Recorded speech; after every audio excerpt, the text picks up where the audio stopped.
How are you? First Warning meteorologist Eric Burris here with you for Coffee Talk. We get together 7 days a week, usually chatting about what's going on in the world of weather, hopefully getting your day started off right. I apologize, missing yesterday. You know I don't usually do that, but felt a little under the weather. So just wanted to take it easy, and here I am, doing my thing.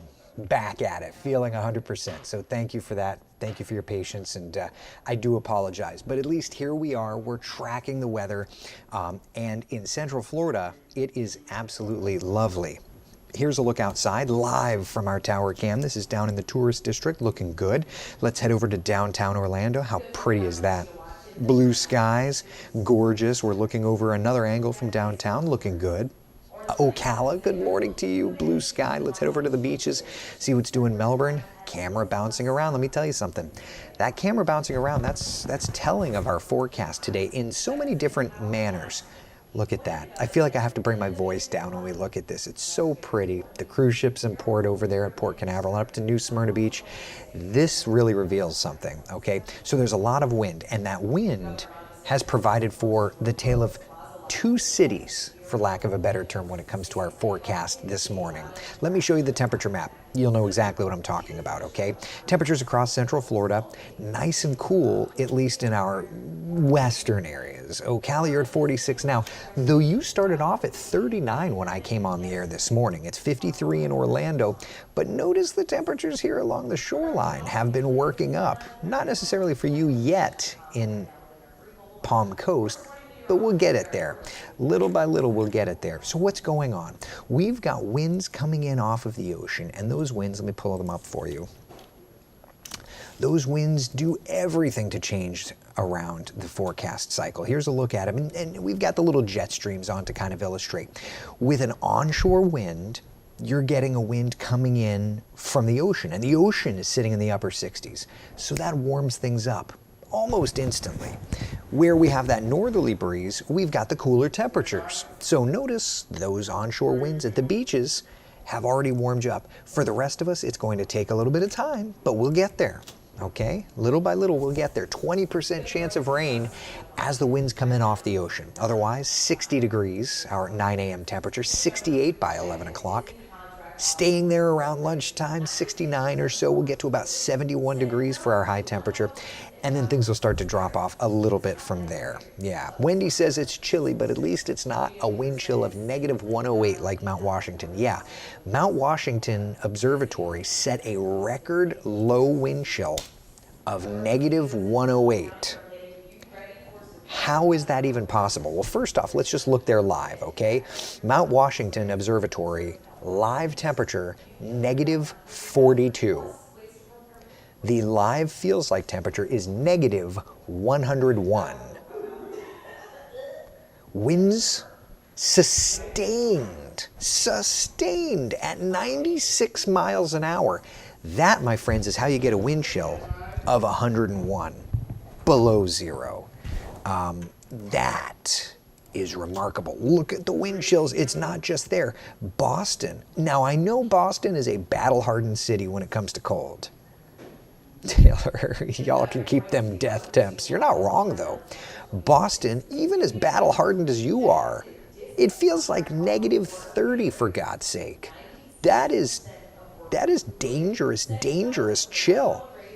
Feels like it's negative 13 in Buffalo. And understand Mount Washington is 6,000 feet up, so it's supposed to be that dramatic. I added it to this map on purpose for that very point. But you get the idea, right? Like that's dangerous chill. That's dangerous chill. It's incredible. Michael, I'm visiting family in Boston. It's negative 7. It was 85 when I left. Yeah, well, with a wind chill of negative 30, by the way. Good gravy. Oh, and for our friends up north, remember the groundhog, it says today, it shouldn't say today, I just didn't update it, but the groundhog prediction is 6 more weeks of winter. For those that follow that sort of thing. I'm not saying I do or don't, I just, for what it's worth, you know. All right. Okay, enough of that. So let's talk about our forecast. Let's start off by looking at the weekend from a distance, okay? Today, Couple of showers, 20% chance of rain. I think it's going to be an okay day. 71 degrees, our high temperature, 20% coverage isn't bad. Tomorrow's different. Tomorrow's totally different. Tomorrow, 70% coverage of rain. It's going to rain. Borderline on washout conditions for the day. All right, so let's do this. Let's take a look at Futurecast. I know it's not what you want to hear, but it's what you need to hear. Okay, listen. You wouldn't trust me if I didn't give it to you straight, even if you didn't like it, right? There's first off today, there's lunchtime, and you can see some little shades of green. No big deal here, people. We can deal with a little bit of cloud cover, a couple of showers. Overnight tonight, not too bad, but we start to turn the winds to more like a southerly-ish direction, and that's gonna help to lift up clouds. Look at 7:30, 8 o'clock tomorrow morning. That's 8 a.m. tomorrow, which means when we're talking on Coffee Talk tomorrow, the weather's probably going to be crummy already. Oh, it's just morning rain, right? There's 9, 10 a.m., heavier bands of rain. There's 11, 12 o'clock. 1, 2, 3. Ugh, I'm sorry. 4, 5, 6. At least later in the day it starts to clear. At least there's that. So listen, when we're talking about the weekend, there's a reason that I put the green check mark on Saturday. Saturday's the better of the weekend days. Saturday's the day I want you outside. Okay? Saturday, today, is the day I want you to go outside and play. Can Eric come out and play today? Yes, he can, because the weather is nice. Rachel says, yay, you get to watch our new rain gauge work. Finally, yeah. Yeah, you'll get to track that tomorrow. Of course, I'm the one that forgot to turn off the hose when I was filling in the pool yesterday, adding a little water, and let's just say I added a little too much water.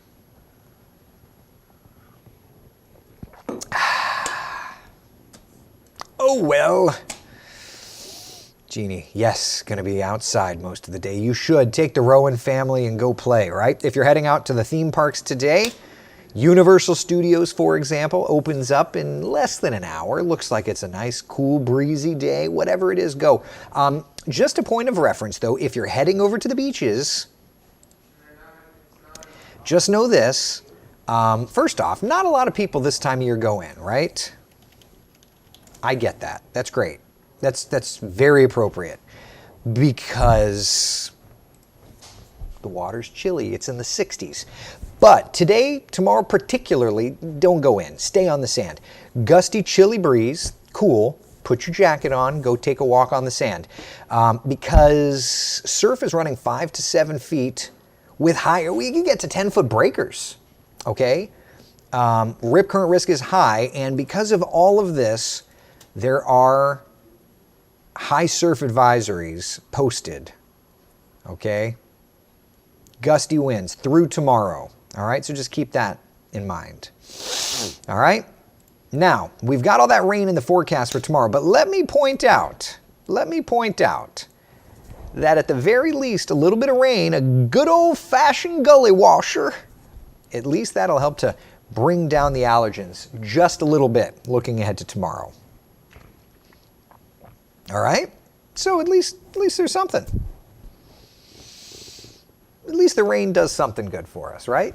I know it's the weekend. I know. I'm sorry. Now, how much rain could we be talking about? Let's take a look. The models have not been very bullish in terms of amounts of rain. You know, there's some spots that could see a ½ inch of rain according to Futurecast. Particularly, it's wanting to go with like Volusia, Seminole, Volusia areas.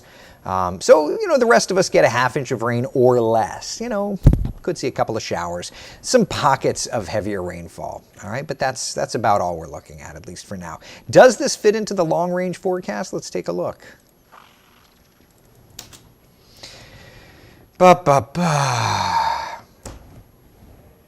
So we had that cold front move through. I wrote Florida severe. Didn't have any severe. Did have some southeastern severe. So it came through, but it didn't do much. trending cooler, definitely feeling that.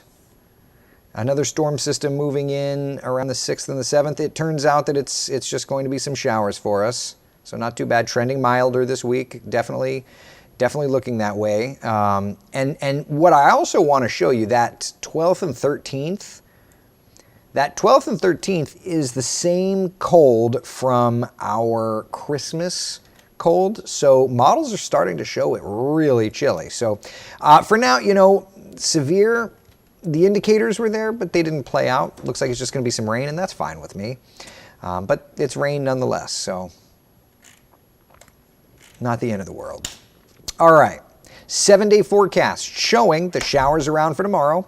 And then Monday, Tuesday, Wednesday looking pretty good. Getting warmer and warmer, though, with high temperatures into the lower range of the 80s. Jeannie Bowman says, yeah, get rid of the pollen. Doing my best. Doing my best. Catherine, yesterday we made it up to Orlando and back from Kissimmee without any major issues. Rains drizzled on us in Orlando, and a little heavier as we came into Kissimmee. Thanks for the forecast. Of course, Catherine, I apologize I wasn't around yesterday. Just wasn't feeling great, so I apologize. Amy says, I still can't believe it's February already. Listen, love, it's the 4th of February. I'm working on, I still can't even believe, I agreed, sidebar agreed. I still can't believe that I'm working on tornado stories because we're here in February, you know what I mean? Let me see if I can pull this up here. I'm digging through the archives here. Of course, I didn't put this together in time. There it is. There it is. Stand by, friends. I want to... Give me 2 seconds. Add. Browser 3.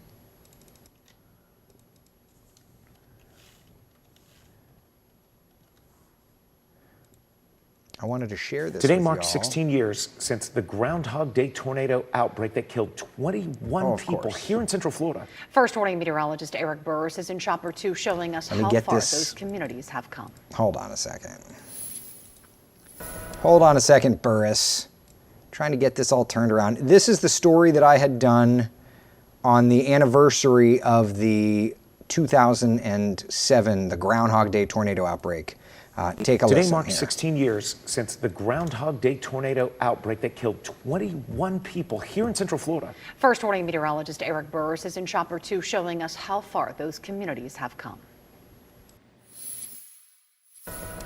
Hey there from Chopper 2, hovering over Lake Mack Park, where 16 years ago today, the residents had a terribly rude awakening. An EF3 tornado blasting through in the early morning hours, unfortunately claiming many lives. It's hard to believe. It's been 16 years since the Groundhog Day tornado outbreak.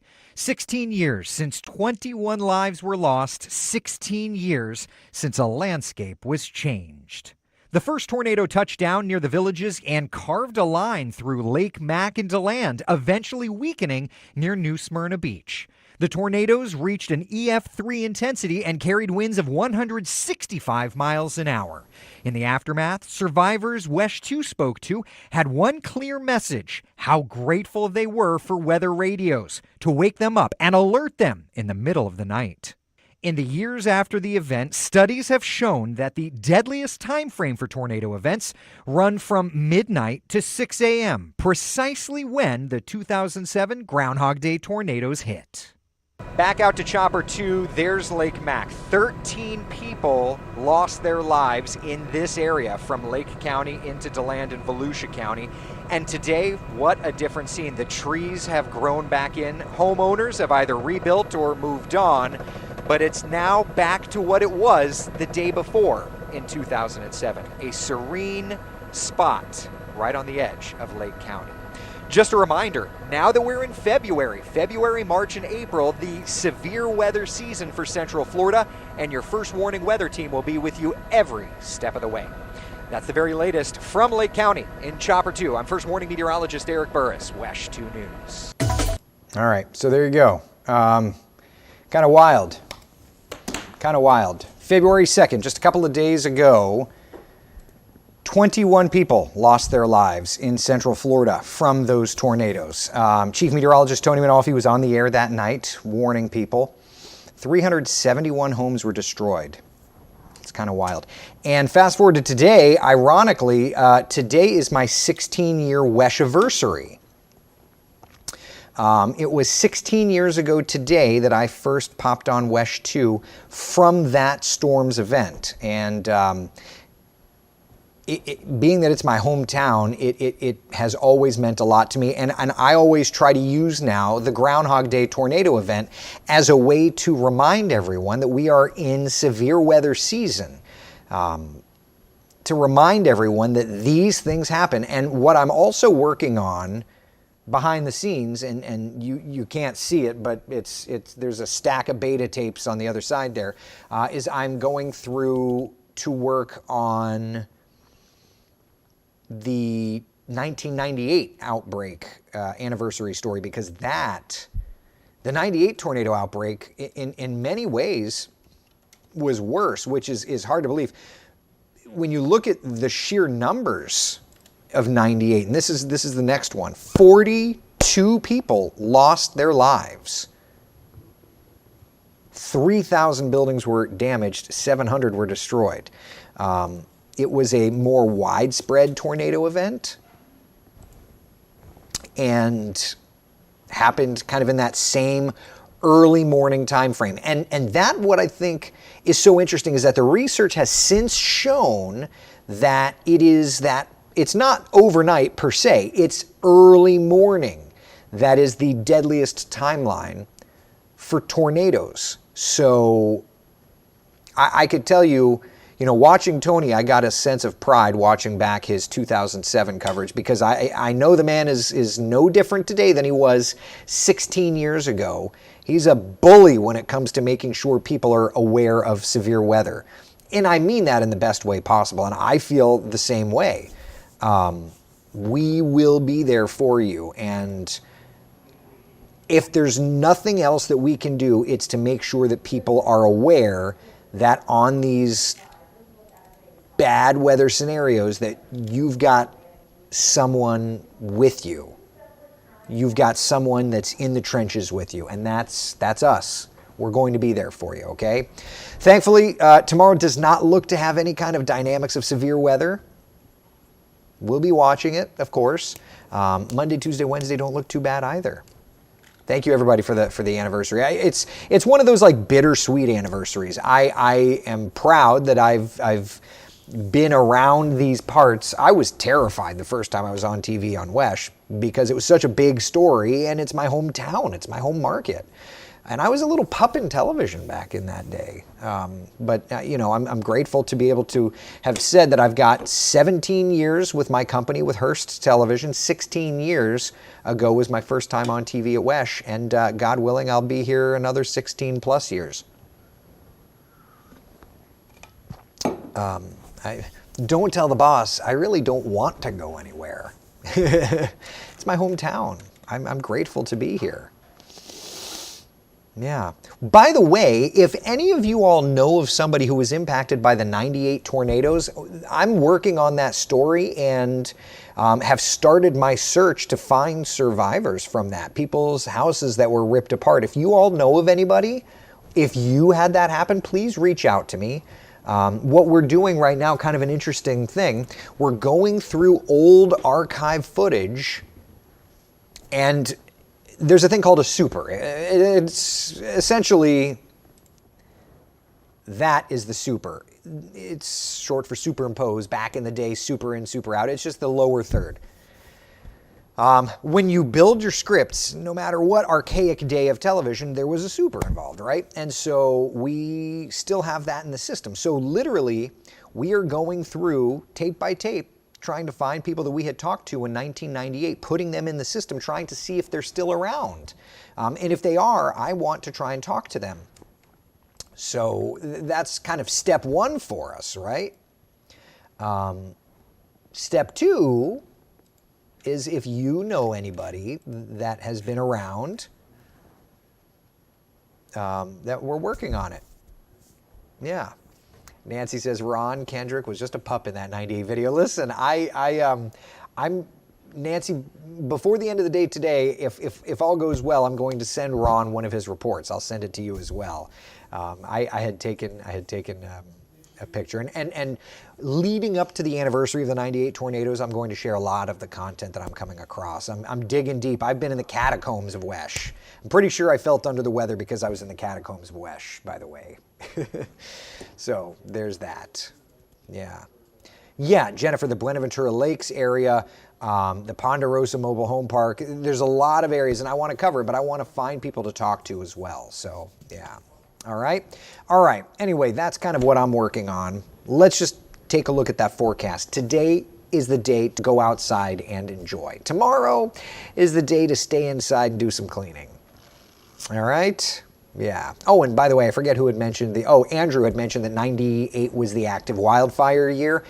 I have already started eyeballing beta tapes to go through to do a story on that. And you better believe I will be doing a story on that as well this year. Is tomorrow a washout? Daniel's asking. It could be. It's got the markings of it. It could be. And I'll be with like one park over from you.